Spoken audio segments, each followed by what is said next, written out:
Well, the final readings of the controversial nationality bill are set for next week. If passed into law, this would set a series of precedents into Israel's Code of Basic Laws, effectively enshrining the country's Jewish identity into legislation. But critics worry that it dangerously threatens Israel's role as a democratic state as well, where nearly a quarter of the nation is not Jewish. Well, an unlikely enemy to this bill has just emerged, Israeli President Reuven Rivlin. Rivlin has slammed the bill as, quote, discriminatory, and worries that it could actually come back to harm the Jewish people all over the world. And here with me now in the studio to discuss this is Rabbi Ariel Konstantyn, the founding rabbi at the Tel Aviv International Synagogue, and Rabbi Dov Lipman, former Knesset member of the Yesh Atid Party. Thank you both so much for joining us. So, open question, is Rivlin right here? Is this going to harm the Jewish people at the end of the day, or in the future? I'm definitely in favor of the concept of a nation-state bill. I think that we have a constitutional law of human rights. We should also have something that enshrines the fact that we are a Jewish state in law. However, the moment that you're doing that, you have to go overboard to make sure that the minorities in the country feel completely welcomed and equal. And therefore, because there are specific clauses in this bill which actually reduce the equality that the Arabs and the minority should feel, I do agree with the president that it risks bringing us to a state of discrimination and not the equality which the founders of the state envisioned. So you think this may be overload in this version of the bill?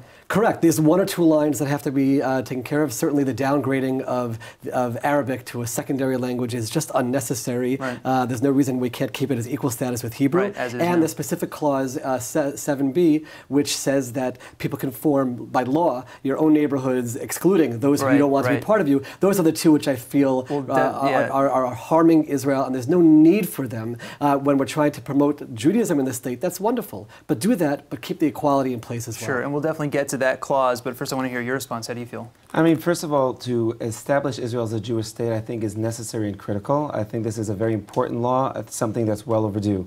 Every country has a right to self-determination and to determine their majority culture and mode of living, holidays and language and everything that comes along with their culture. America has their culture, France has their culture, and Israel has a right to define themselves as the Jewish state as their culture. That does not necessarily harm the interests of the minority. The minority in a democratic state is always protected and respected and able to live their life as they will. But if we go down the line of discrimination, hatikva is discriminatory, liot am chofshi ba'artzeinu, we're talking about, being returning to our state, our homeland. What about the Arab minority?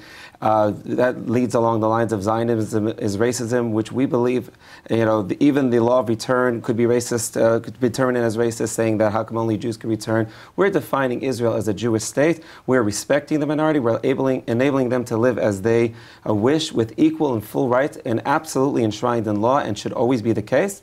But that doesn't mean that we need to discriminate against the majority who have willed Israel to be that Jewish state. Right. Well, one thing that, you mentioned about this clause is that, and one thing Rivlin says in his argument against the bill in its current form is that, this clause about establishing settlements based on nationality and religion, that could be used to harm potentially, sectors that want to create places where ultra-Orthodox can't come or LGBT people cannot live.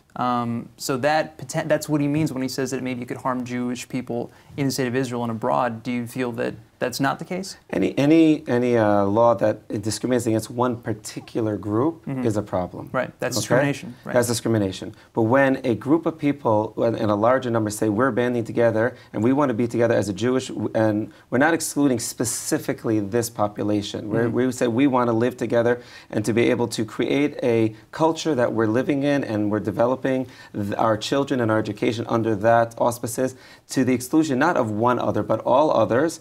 I think that in a democratic state, they have a right to live together. Like a condominium has a right to say we're accepting certain members, but not to the exclusion of a specific, nationality or race.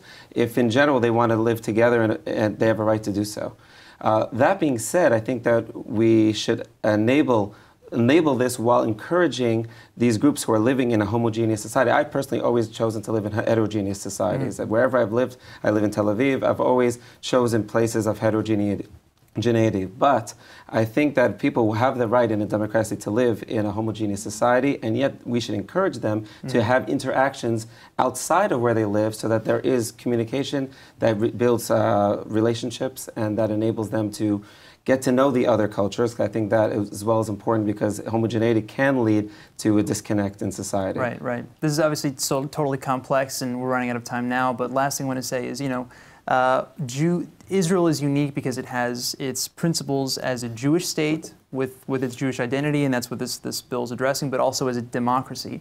Does one balance more than the other, or should it balance more than the other? Well, there's ways to find that balance, but the moment the Attorney General of the country and the Attorney of the Knesset say this law is going to be overturned by the Supreme Court, there's no way this provides the balance, you know at that moment it's just political in nature. Everyone in the Knesset knows the law cannot pass the threshold of the Supreme Court the way it is right now, and that's a shame. It's a shame that anyone's trying to score political points and harming other populations along the way. It harms the minority population, the Arabs in the country. It will only inflame and embolden the extremists on that side instead of building up the moderates on the Arab side. And there's also a clause that hurts diaspora Jewry as well and their desire to be part of Israel. So from beginning to end, just take out a few clauses and we can be proud of a Jewish nation state which stands for equality, which is a core Jewish value. That's what they should be striving for, and sadly this law doesn't have that. Sure. Again, this is such a huge discussion to have. Unfortunately, we're out of time. Thank you both so much for coming, discussing it. Thank you.